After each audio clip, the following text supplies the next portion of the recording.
गांव में अहमद नाम का एक छोटा लड़का रहता था। अहमद अपनी शरारतों के लिए मशहूर था, लेकिन उसका दिल बहुत साफ था। वह अक्सर गांव में खेलता, लोगों को तंग करता और फिर मासूम मुस्कान के साथ माफी मांग लेता।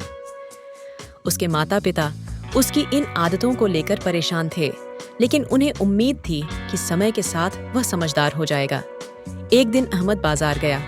बाजार में लोगों की भीड़ थी और हर तरफ खरीदारी की गहमा-गहमी थी। अहमद एक फल वाले की दुकान के पास रुका।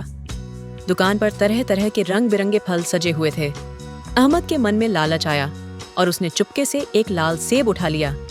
फल वाला अपने काम में व्यस्त था, इसलिए उसे पता नहीं चला। अहमद घर पहुंचा और जैसे ही सेब काटा, वह अंदर से खराब निकला। अहमद को बड़ा झटका लगा, लेकिन उसने इसे इत्तेफाक समझकर नजरअंदाज कर दिया। अगले दिन वह फिर बाजार गया और उसी फल वाले की दुकान से एक और सेब चुरा लिया, लेकिन इस बार सेब उसके हाथ से गिरकर मिट्टी में सना हो गया।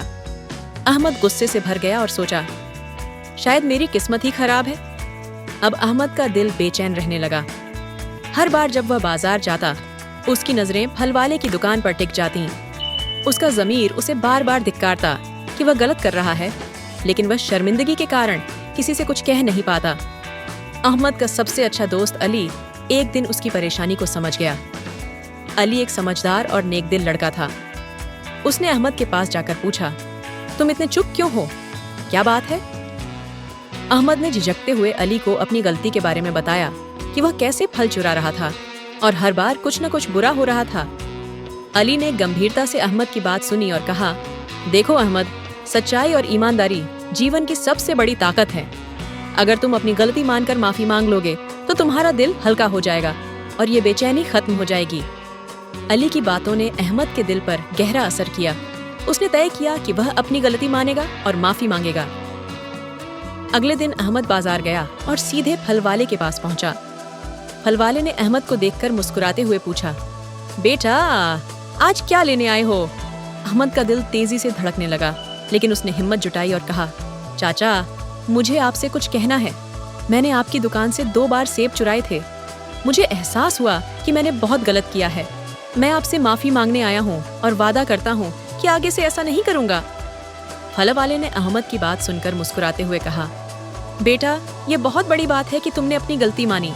हर इंसान से गलतियाँ होती हैं, लेकिन जो अपनी गलतियों को मान ले वही सबसे बड़ा होता है। मैंने तुम्हें माफ किया, लेकिन याद रखना, ईमानदारी और सच्चाई हमेशा इंसान को सुकून और इज्जत देती है। फल वाले की बातों ने अहमद के दिल पर गहरा असर डाला। उस दिन के बाद अहमद ने हमेशा सच बोलने और ईमानदारी से जीवन जीने का संकल्प लिया। उसने न केवल खुद को बेहतर बनाने की कोशिश की, बल्कि अपने दोस्तों को भी अच्छे रास्ते पर चलने के लिए प्रेरित किया। गांव के लोग अहमद के इस बदलाव को देखकर हैरान थे। वही शरारती अहमद अब एक जिम्मेदार और ईमानदार इंसान बन चुका था। लोग उसकी तारीफ करते और उसे दूसरों के लिए एक मिसाल बताते। इस कहानी से शिक्षा ये कहानी हमें सिखाती है कि सच्चाई और ईमानदारी न केवल हमारे दिल को सुकून देती है, बल्कि दूसरों का भरोसा भी जीत लेती हैं। अहमद की कहानी ये याद दिलाती है कि गलती करना इंसानी फितरत है, लेकिन उसे स्वीकार करके सुधारना महानता की निशानी है। अहमद के जीवन में यह बदलाव हमेशा के लिए एक रोशनी बन गया। उसने अपनी गलतियों से सबक सीखा और गांव में दूसरों को यह संदेश दिया कि सच्चाई और ईमानदारी की ताकत से हम न केवल अपनी, बल्कि दूसरों की जिंदगी भी बेहतर बना सकते हैं।